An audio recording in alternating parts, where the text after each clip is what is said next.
Hey y'all, welcome back to All Stock, No Bull, where real Texas corn farmers pull up a chair and tell it like it is. Every farmer knows the way to wondering how we're going to make it to the next harvest, because it isn't easy. But if you're looking for a reason to keep pushing, Kyla hits the nail on the head in this episode. She said, so far, we've got a 100% success rate of surviving the bad times, and when farming is good, it is really, really good. So hang in there and know you're not alone. Let's get into it. Yeah, I'm Aaron Martinka. I farm with my family in Central Texas, just kind of between Austin and Waco. Corn, cotton, and wheat, and have cattle, do some hay. And I've been involved with Texas corn for about 10 years now, and currently serve on the role as chairman of the board. So always anxious to learn and provide input when and where needed. Kyla Hamilton. I farm with my husband in Shallow Water, Texas. We raise cotton, corn, cattle, and kids. I tell everyone we have 4 kids, so that's a lot to keep us busy.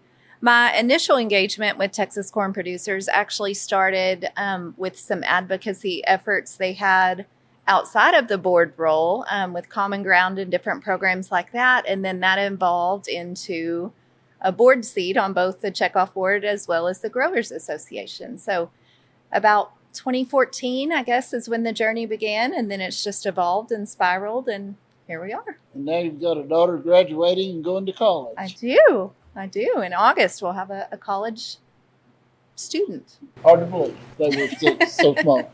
Dee? Okay. Dee Vaughan. I farm north of Amarillo, a little town called Dumas in Moore and Hartley counties, and grow corn, cotton, grain, sorghum, and wheat, sorghum seed production. I've been farming for about 46 years now, so a long time. I'm probably, I would say, the elder statesman, but nobody considers me to be a statesman, so I'll just say I'm the old man of the board.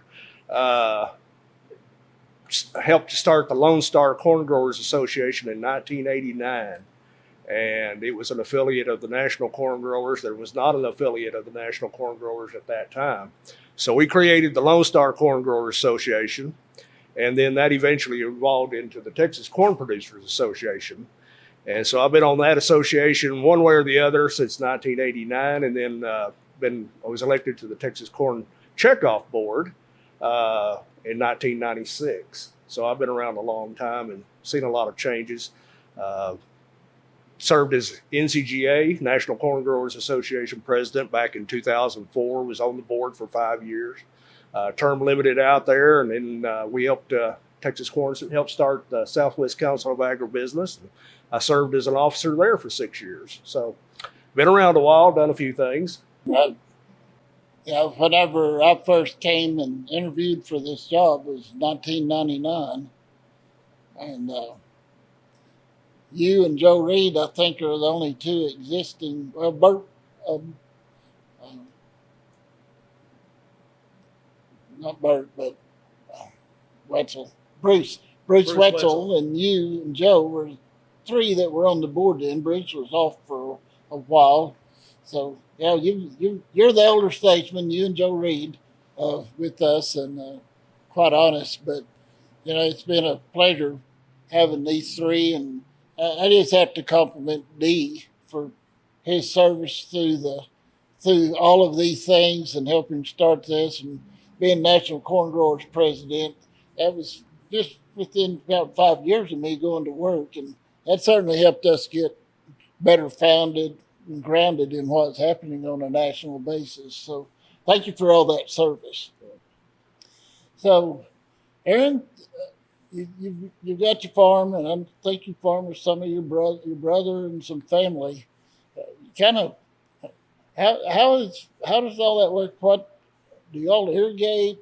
Kind of, what's your farming situation?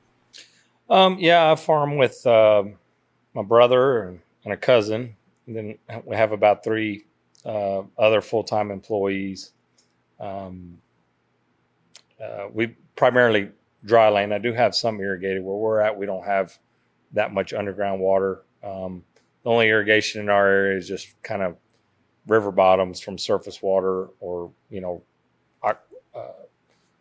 shallow river alluvial So you water. pulled out of one of the local rivers? Yeah, there's one pull out of a little river. It's a tributary of the Brazos. One farm, another farm, we have some wells that we pull out of. So right now, is your water situation to pull there? Is it kind of adequate to help you start the year, or are you starting out behind? Well, it's been interesting navigating or learning. In our board meetings, we talk a lot about groundwater issues, and I deal with a little bit of the groundwater, although our groundwater issues probably aren't as stringent or as, because where I'm at is a real shallow alluvial, so it's kind of manages itself, I guess, to some degree. But then also, on the surface water, learning about that, and kind of through the years, I've been educating myself on that, how water rights work, and got to watch stream flows, and I can kind of figure out when I can maybe pump. But then I got to talk to the Brazos River Authority, to the water master, and, give them notification when you want to pump, what rate you're going to pump, when you're going to stop. So, trying to figure out what the weather forecast is going to be and how that's going to play into your plans, and if the weatherman's going to be right. You can plan, but you can plan for the weather, but when the weatherman's wrong, then that changes your plans too. So that's a real unique situation for most of Texas, to be watering out of surface water and dealing with that. When we come to Kyla, I don't think you have any water that you have to irrigate out of surface water to deal with the water management. No, surface water is not a thing where we are at all. So all underground irrigation for us.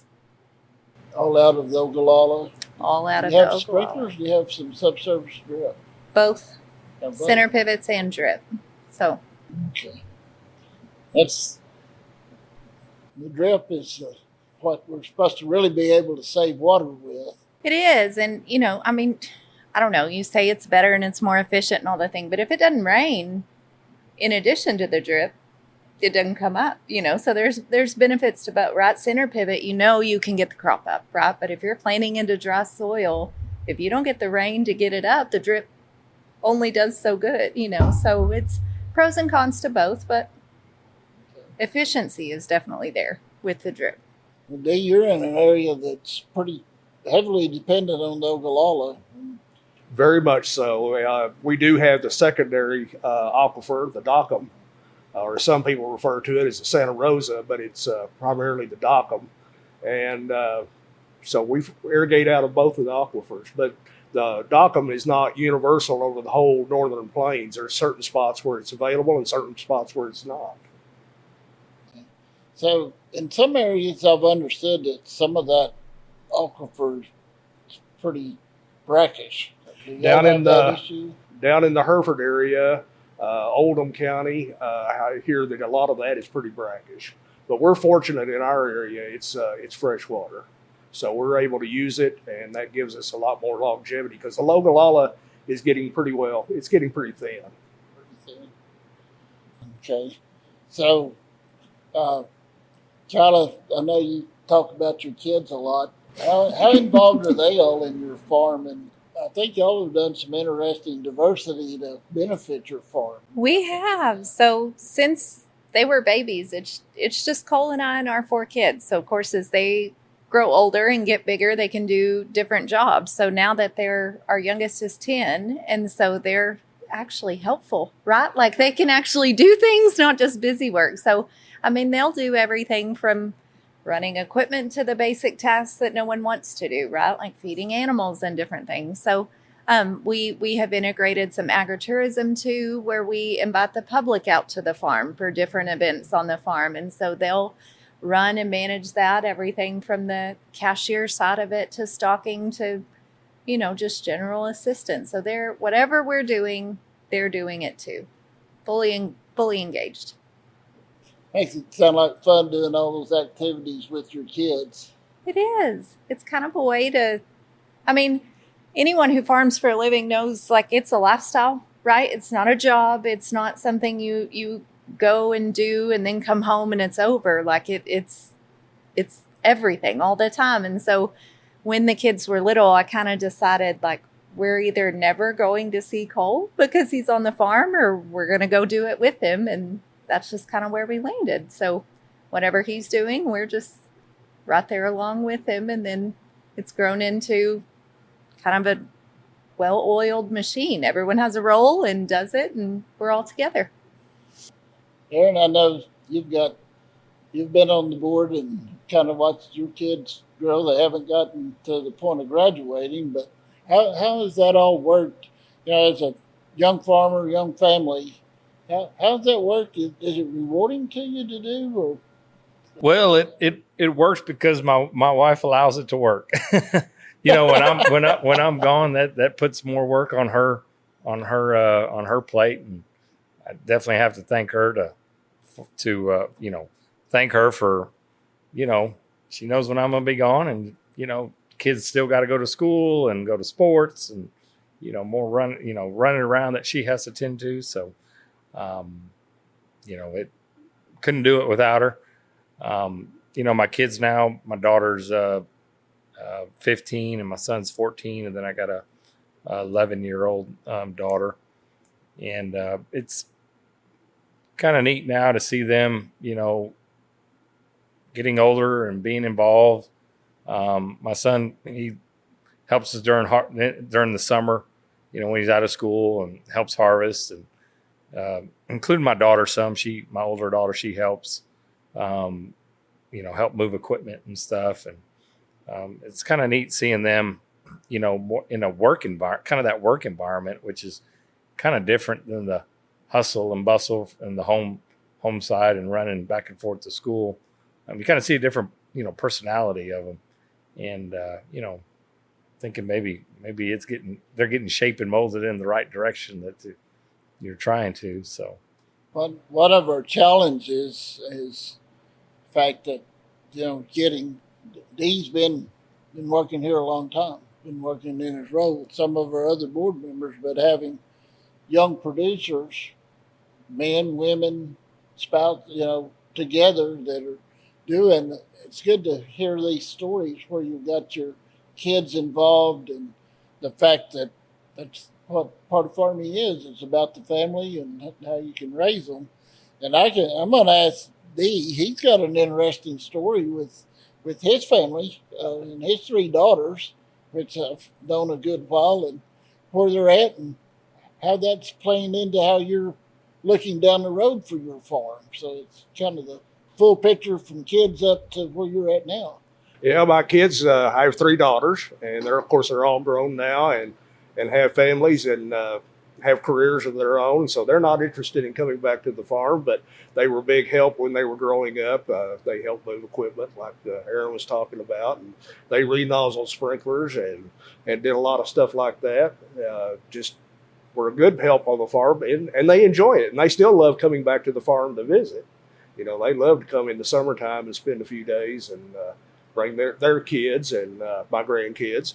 And of course, we love to have them all up, and we barbecue and eat out in the backyard and enjoy the drive around the farms and stuff, and just have a really interesting time. But at the same time, they don't have an interest in coming back to the farm and farming. And so actually, I have 4 employees, 4 men that work for me. And I'm very fortunate to have really good quality people working for me, and look forward to a couple of them I'm going to help them get started. And at some point in time, they'll take over the operation is my plan. So was that a hard decision to make, that it wasn't your daughters and son-in-laws? Or? Well, I guess you always, hope that your kids will do what, I don't know how many generations back the Vaughans go back that were farmers, but it's a bunch. And so, I know my dad was very pleased that my brother and I both decided to farm. And, I guess you like to see your kids do, but, I'm very pleased with what they're doing. Like I say, they have great careers, and I certainly don't begrudge them a bit for what they're able to do.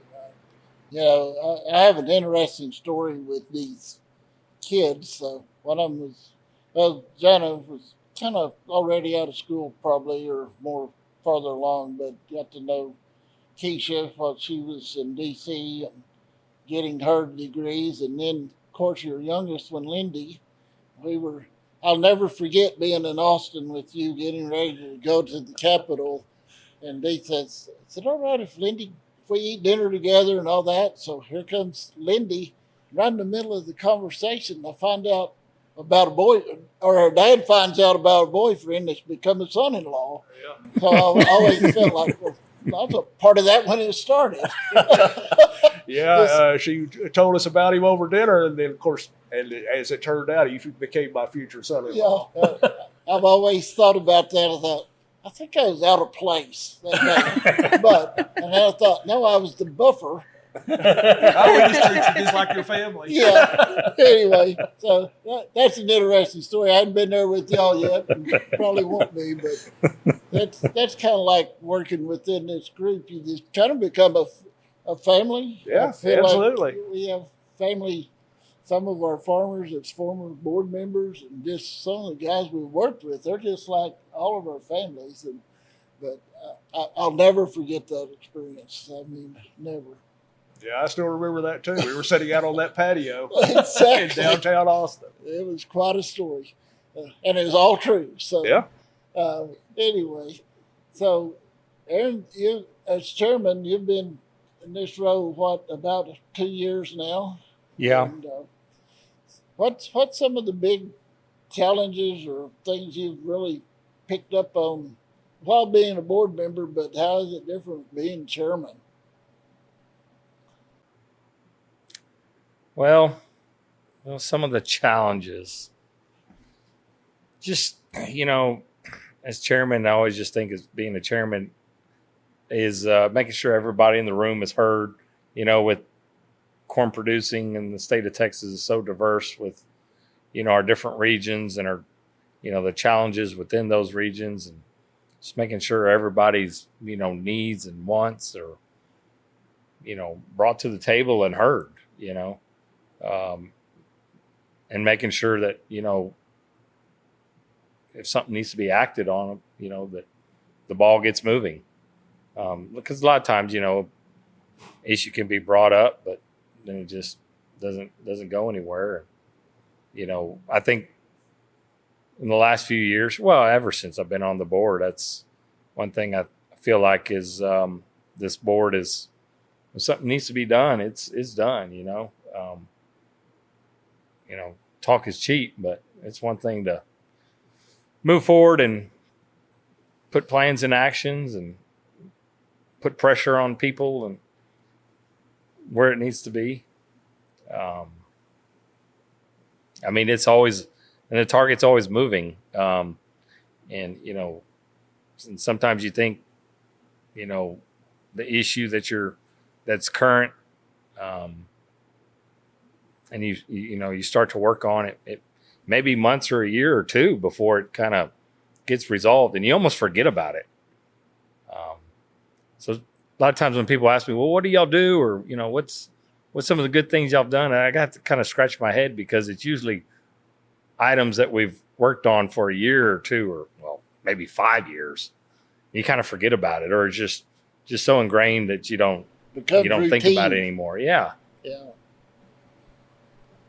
And I can think when you came on, you'd gone through one of our leadership programs and done some things, but a lot of your area had aflatoxin issues, and about the time you came, we started getting the first labeling of some of the biocontrols, and I hear so many farmers talking about how big of a factor that was for them, and is that one of the things on your farm also?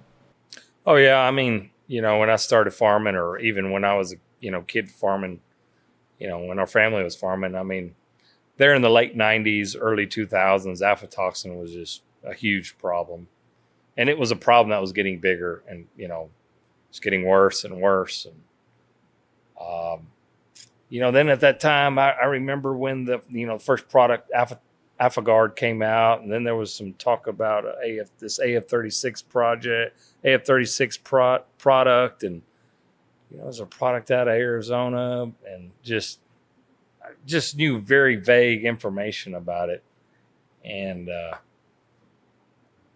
don't know, I guess that would probably have been in about 2012, 11, 12, 13 time frame.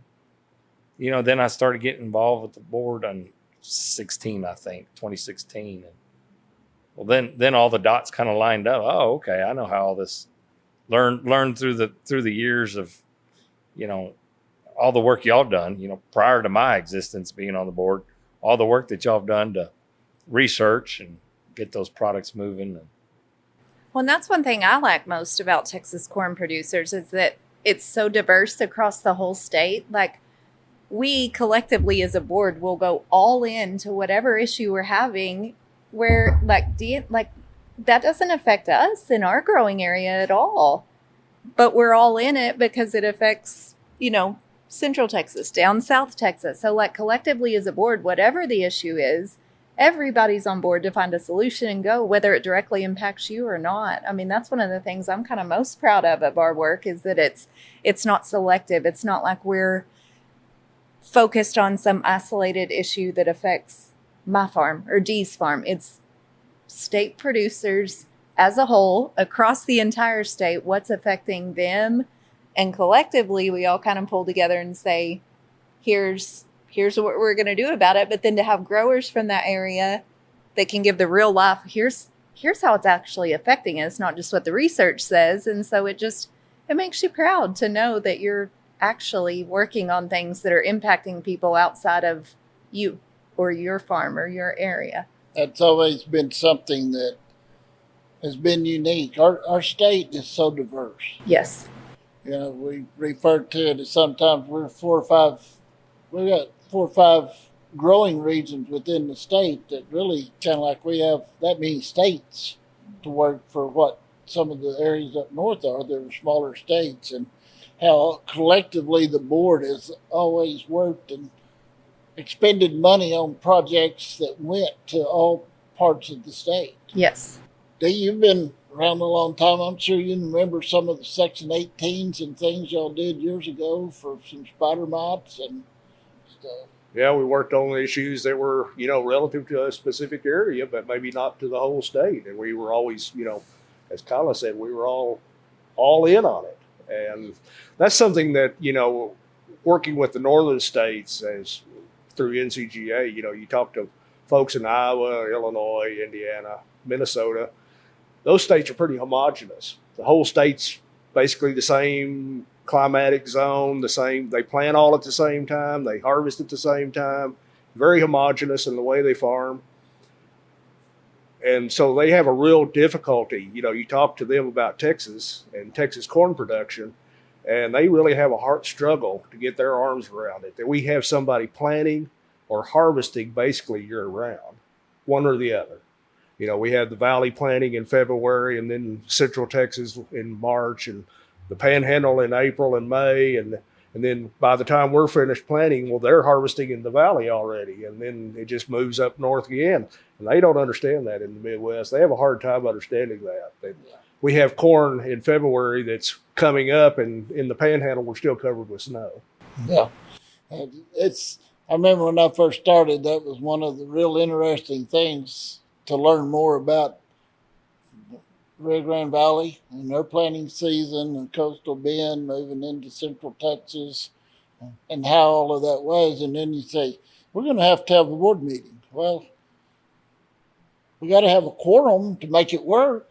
And all of a sudden, it's hard to get a quorum sometimes because of, you're not going to be a corn farmer if you're not there when it's time to plant and when it's time to harvest. And sometimes Mother Nature moves those around. So it makes our planning hard sometimes. Yeah. Makes it difficult to have meetings. Yeah.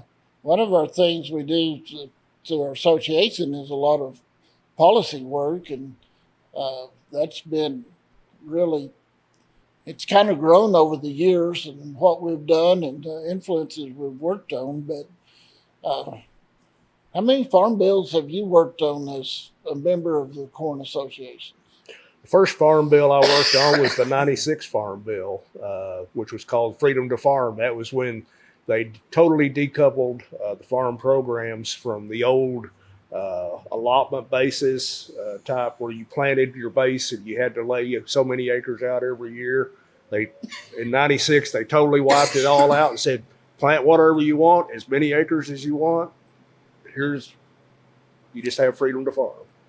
And of course, it didn't work exactly the way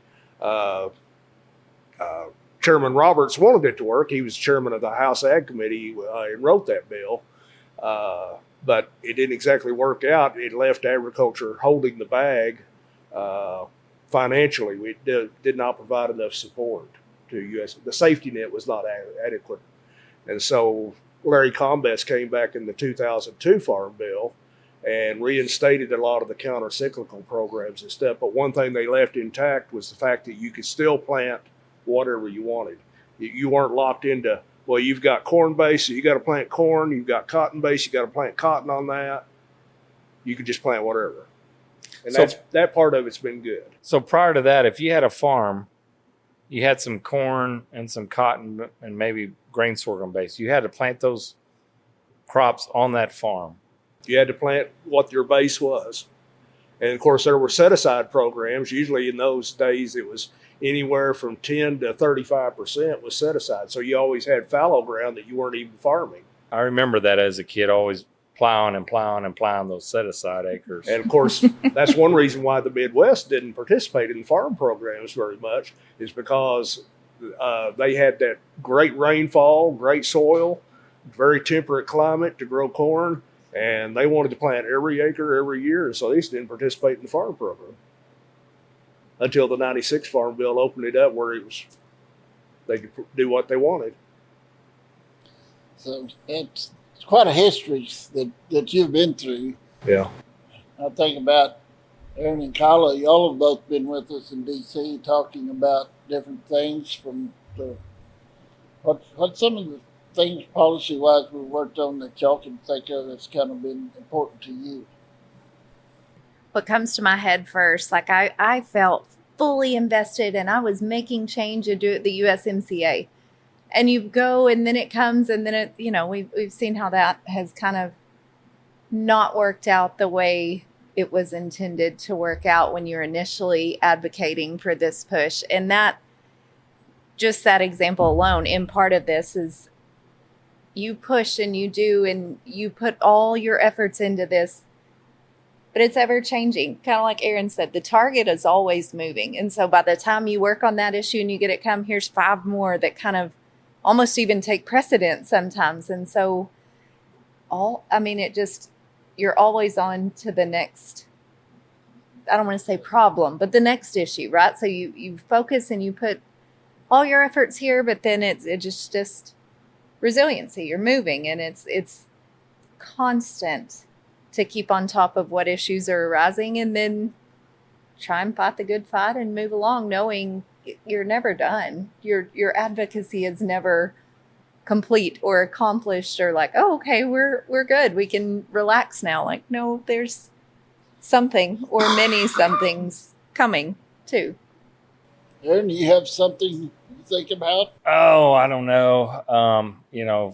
Talking about going to DC and, bringing your issues there. I guess I've been going to DC maybe about once a year.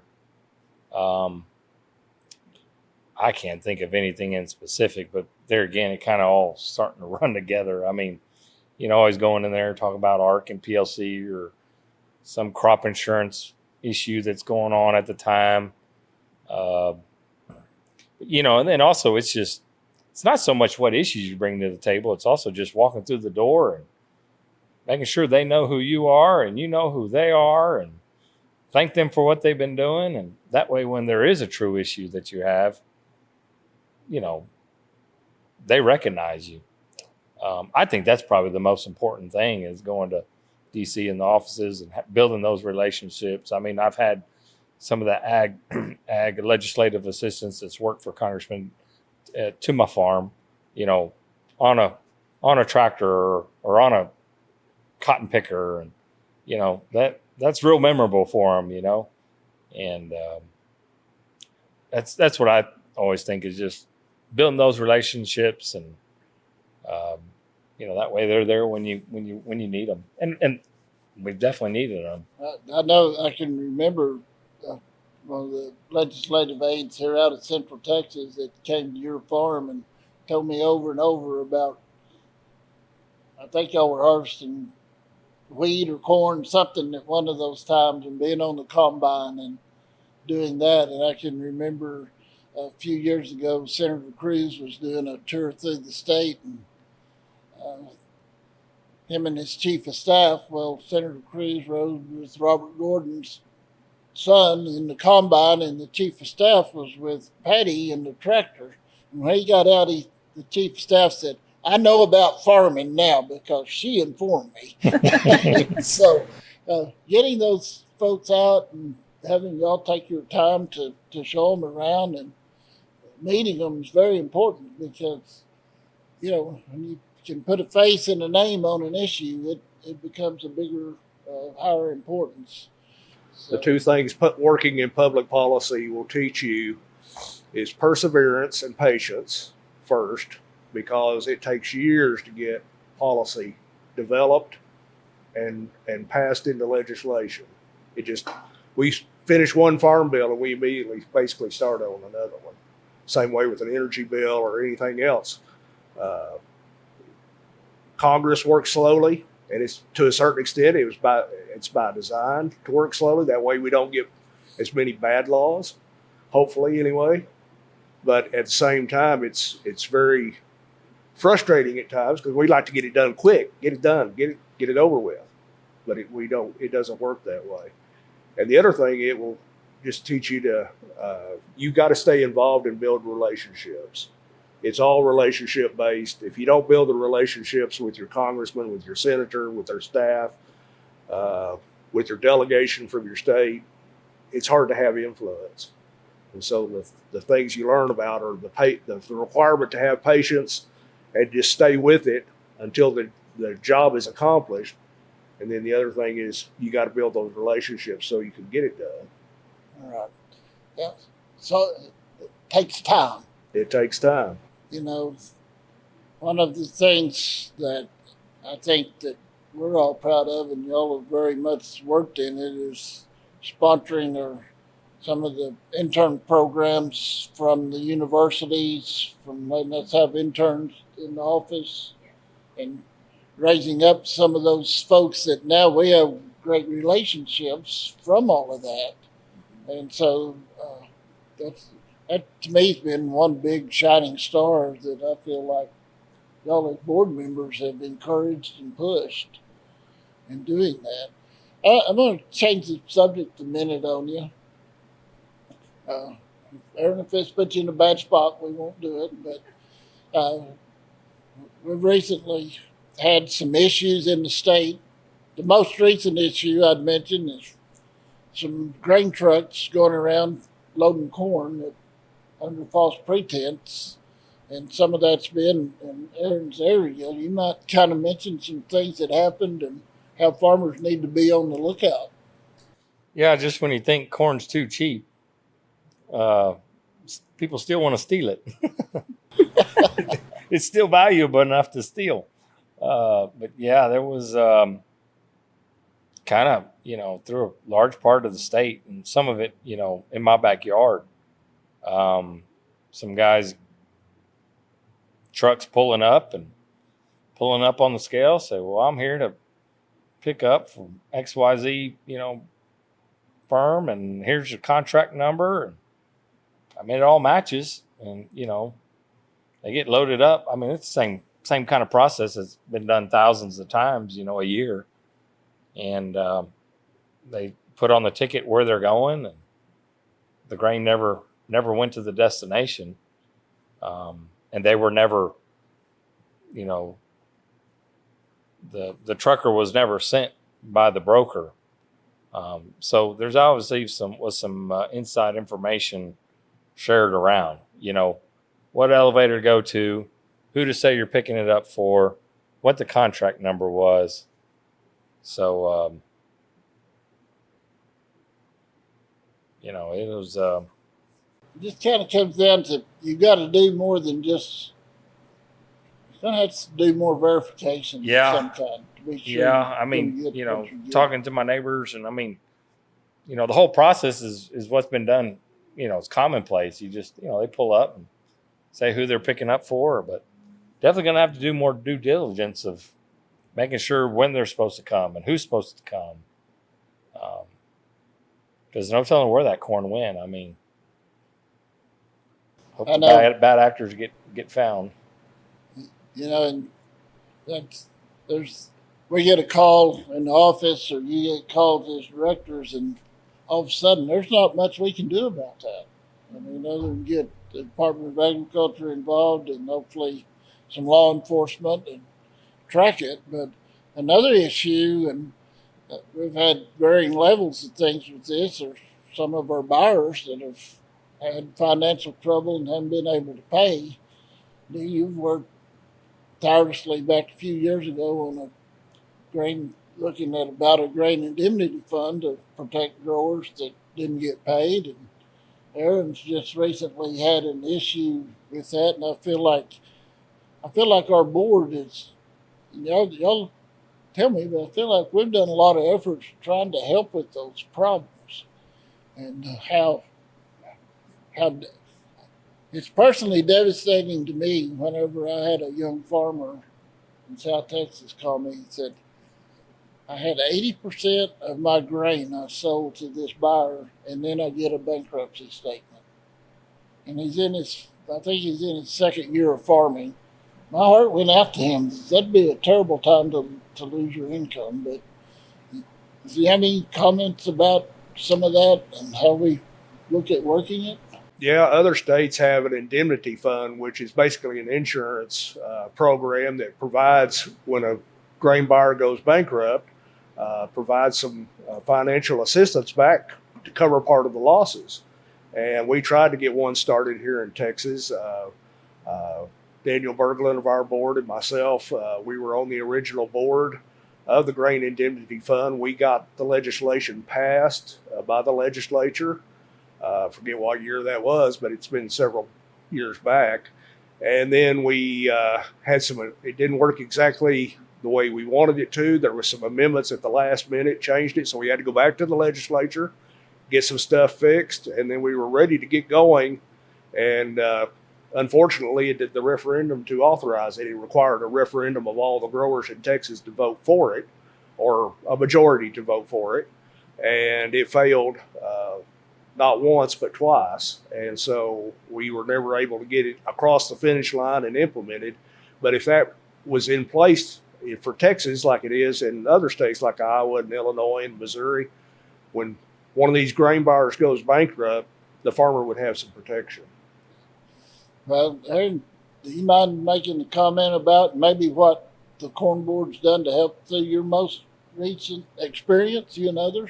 Yeah, so talking about grain indemnity fund, I guess that was, when did that, was that in 2016, 17, 18-ish time frame, somewhere in there?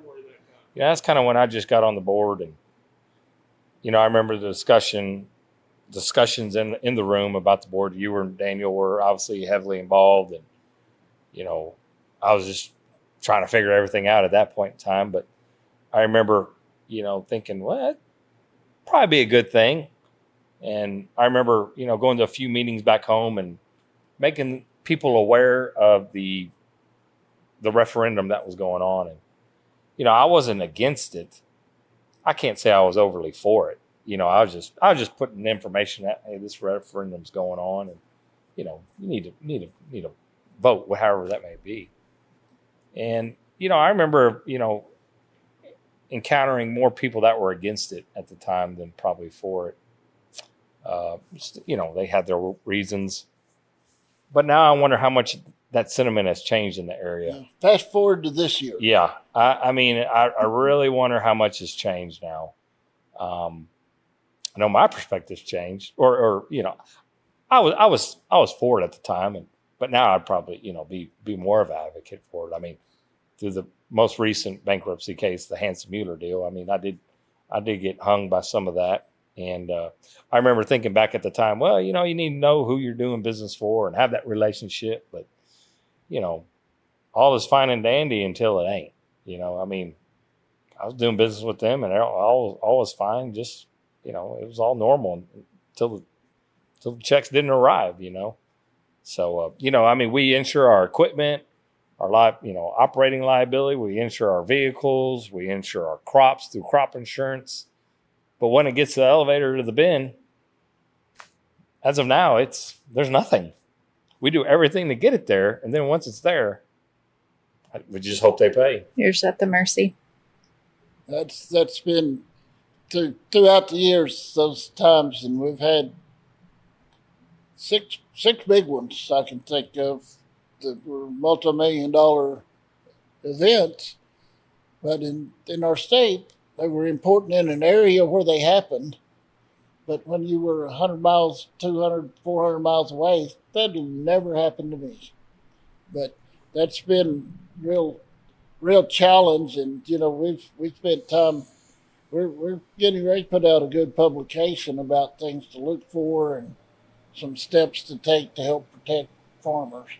So, Well, we talked earlier about the broadness, the vastness of production in Texas, and everybody's always in a different stage, but your farm is very different from Dee's and his is very different from mine. But one thing I think we can all agree on is it's really, really tough to put in a crop, harvest a crop, and make a crop and be financially sound for the next year. Regardless, it's really tough. So moving things like that to add that, kind of like you said, you insure every single part of it, and then just having those discussions on how can we, I don't know that anybody on our board was directly affected by this recent theft ring, but very easily could have been, right? So how do we move forward? Those are the conversations we have that I'm, again, most proud of, because again, it's really, really difficult to do what we do. So just planning ahead and how can we make it better for the next year or the next person or the next generation even? You always learn the most whenever you got to go through, an ordeal or situation. Yeah. Yourself. And through this latest bankruptcy, through the Hanson Mueller, whenever the bankruptcy filings came out, we, the board looked at, they had a listing of all the Texas producers, and I think, amongst staff and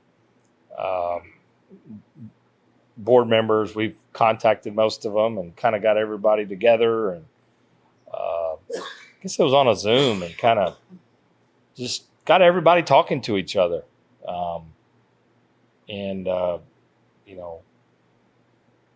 Got some guidance through us, some attorney, and kind of got us all on the same page and moving in the same direction. And we'll see if it comes out. But I feel like I'm in a much better shape with my fellow Texas producers,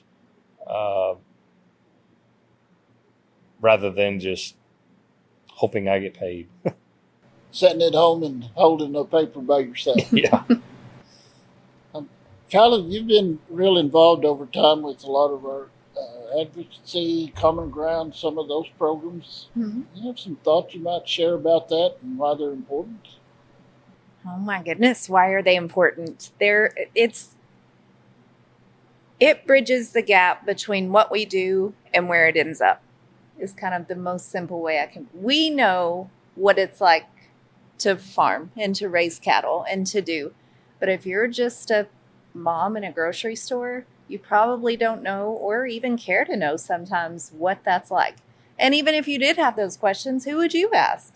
You don't know a farmer, right? It's not a very accessible person to have a conversation with. And then you throw all this misinformation and things out there. Would you even want to have the conversation if the opportunity arose? Enter Common Ground. Yes, you would. And we're right here and we're accessible and it's relatable because, yes, I am a farmer. My family makes a living from farming and raising cattle, but I'm a mom first. And that just within itself is relatable. You can strike up a conversation and have a bit of camaraderie form out of the gate, but then that trust factor is there too. And it just bridges the gap so seamlessly, so flawlessly.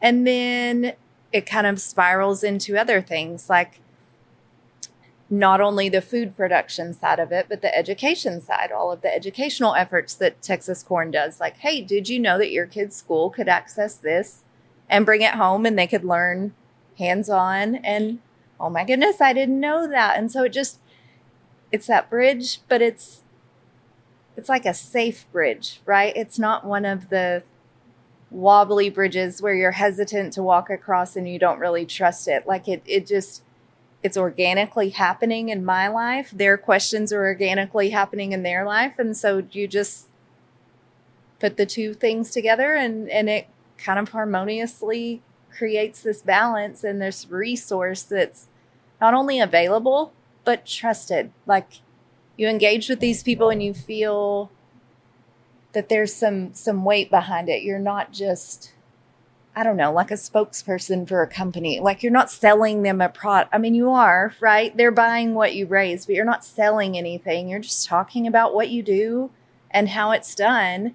And oftentimes they don't even agree with you, right? Like, I don't think you should be raising conventionally grown corn. Like, that's okay, because over here we have organic farmers that maybe suit you better. And it's not like this villainization happens. It's just raw conversations about what we do, how we do it, and how it comes about. And so it's so important because the disconnect is going to happen and the story's going to be told from someone. I would rather it be told from firsthand us as opposed to a media outlet or something that's like a third party disconnect. I think one of the things I've seen is, or thought about watching all this is, you know, whether you're a farm mom or a city mom, what you feed your family has the same importance. And even though I raise food for a living, I still have those same questions. I still read a label and think, what does that even mean? Or what is this? Or which one is actually better? Because that one sounds pretty and so even though you're in it, you still have all those same questions. Like, I don't want to feed my kids bad stuff either, and so you learn and you grow from it. But it helps just to have someone that you can rely on to answer the questions that everyone's going to have anyway. I admire the work you've done. I've watched it. Thank you. The time that you gave. I know it's hard for it as a dad. It's hard for me to be away from my family, but I can't imagine what it would have been like as my wife being gone, because I wasn't a very good mom. Whenever I was home alone with my boys, Well, we ate a lot of junk food.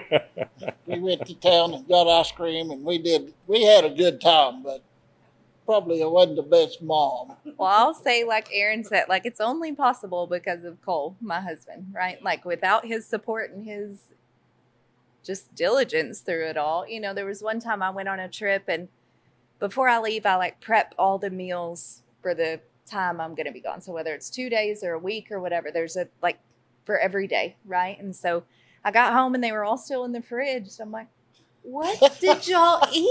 Like, what happened? You didn't have any fruit or anything. And he looked just so serious. He said, we have Fruit Loops. I'm like, okay, I guess that counts. Like Fruit Loops, whatever. Like end of the day, dads do it different, but they were all alive and fed, and it works out. So standards have shifted. I won't say lowered. Standards have shifted since I've been doing this. Like he does it his way, and the kids probably enjoy it much more, honestly, when I'm home. Well, that's a good story. Anyway. Well, Dee, I'm going to ask you a question, and let the other two think about this. When you have your downtime at night, you can't sleep. What's keeping you awake?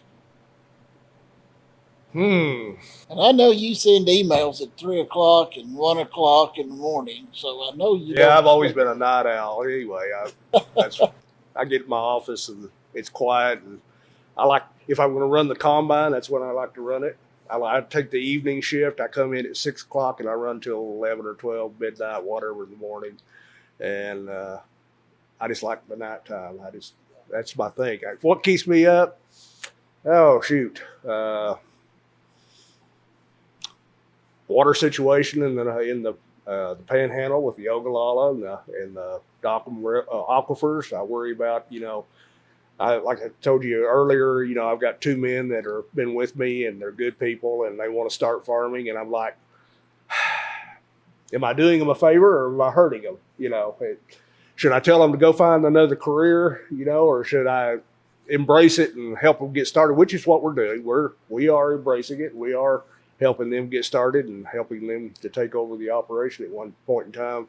But at the same time, I kind of worry about, well, am I doing them a favor? Is with the water situation, the way, in the future, with farming, input cost, all the other issues that we face, tough times from cyclical commodity prices, all those issues, am I doing them a favor or am I hurting them?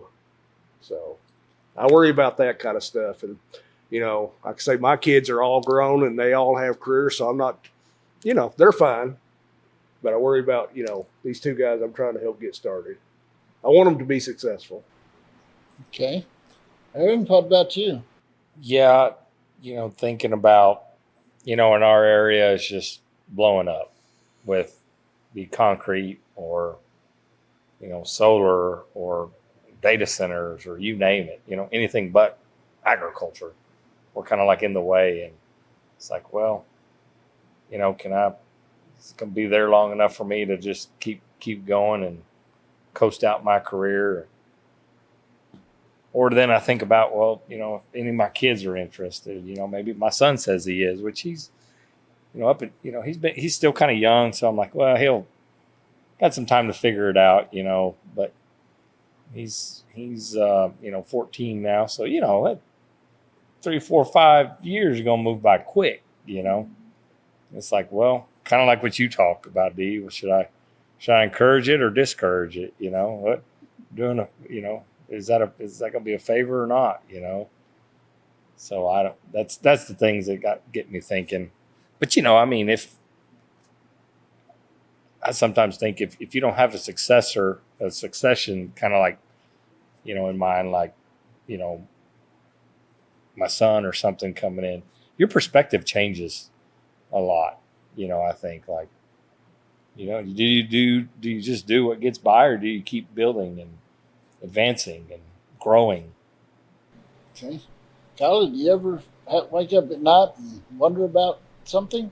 The saying of the hardest part about chasing your dreams is whether the difficulties are pointing you towards stopping or building resilience, right? And so deciphering, like, are all of these things, like all of the droughts and all of the regulations and the input costs and all the things that we take on, like, are those signs that maybe this isn't your path and I'm just that dense? Like, no, this is just part of it. Or are they just building resiliency so you can keep going and you can overcome, and maybe your farmhand or your kid or whoever takes it on and you've kind of worked out some of the kinks along the way? That's my biggest struggle, is like, is all of this that we're doing really actually for the betterment of the long term? Or are we just really taking the hard road unnecessarily for, whatever reason? So that, and then you couple in, I worry about the things that you really just can't control, like the drought, right? Like, what are we going to do where we are? It doesn't rain much, or it rains too much, and there's no consistency to it. And how do you take a crop and you just pray, is my point. Like, you can stay up all night long worrying about it and thinking about it, but ultimately you just pray. And so far we have a 100% success rate of surviving the bad times. So you just keep on going on. That's great. So as we look at agriculture, I'm not going to call Dee old, but the average age of the farmers, or in general, keep climbing. What's the best thing you could tell a young person about getting involved in agriculture? Make them want to do it. What would you say? What's been the best part of it for you? Sorry, I'm making y'all think so hard. Just the word that's coming to me is the pace.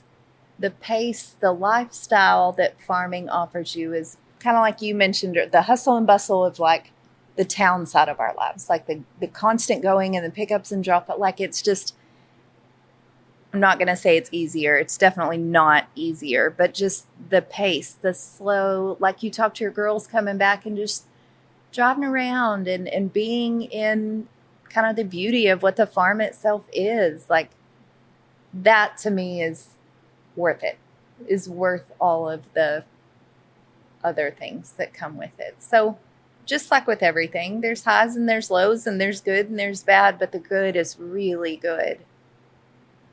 I think you have to have a personality type that you like to be challenged, because definitely, as Kyla's pointed out, there are definite challenges, droughts, there's floods, there's, good years, bad years. You just have to have, the willingness to handle those challenges as they arise. But you got to also, take a lot of pride in what you do. We provide food, fiber, and fuel for the world, for the United States and much of the world. And it's like, there's people out there walking up and down the street out there, and every one of them have something in common. They need us 3 times a day. And it's up to us. If somebody's not producing the food, then there's going to be a lot of hungry people out there. It takes a lot of self-discipline. I mean, you're going to get up at 6 o'clock in the morning or sleep in till 9. It's your choice, but at the end of the day, you got to get your work done. So it takes somebody with some self-discipline to, do what needs to be done, even though it may not be the easiest thing. It won't be the easiest thing. And, seeing the fruits of your labor and seeing what those results will be. And anyway, seeing the fruits of your labor, I mean, whether, what's the right time to put out fertilizer or to plant or to spray or to harvest. And, you won't ultimately know the answers to those questions until, months or something later, and you just got to learn to make decisions and live with them. And if you made the wrong one, learn from them so that you can, add to your database for later. Because it won't be the same decision to be made later. It'll just be the circumstances around that decision you made that you need to learn from. Yeah, I think you're absolutely right there, Aaron, about discipline. I started farming in '78, and of course we went through the farm crisis of the mid '80s, and it was rough. Corn was $1.65 in 1985, and it was a tough time. A lot of farmers went broke. There was a lot of young farmers in my neighborhood at that time, and most of them didn't make it. And a lot of it's beyond their control.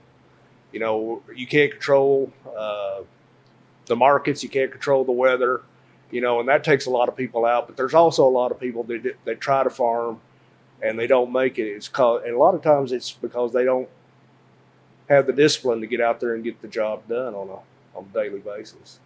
Well, and to know too, like the work never ends. You just finish that task and then you're on to something else. So it's not like, like a office job or something. Like I had a project and I completed it and now that's over. Like, oh, no. Like it never ends, ever ends. So the discipline comes into factor there. Like it's just something else, right? Maybe you finish that task, but the work is ever plentiful. Hearing y'all talk, but I think about this growing up on a farm. And the time as a kid, I can remember all the time I got to spend with my grandparents because they were on the farm, and with my dad and my uncle and my cousins. We all out there worked together. And I think about how much fun that was growing up. I thought then they were slave drivers, but I found out I really missed that. When I went to college, it's like, I'm not getting to do all these things I like doing. And that was one of the things. And then, like, for me now, we have an operation with my son, but I love it when my grandkids come and we get in a pickup and they'll drive through the cows and they want to run out there and catch that baby calf and pat on it and all of that. And I think, it makes me think the challenges are worth it. But I've worked a couple of other jobs. They had plenty of Challenges discipline too. and challenge.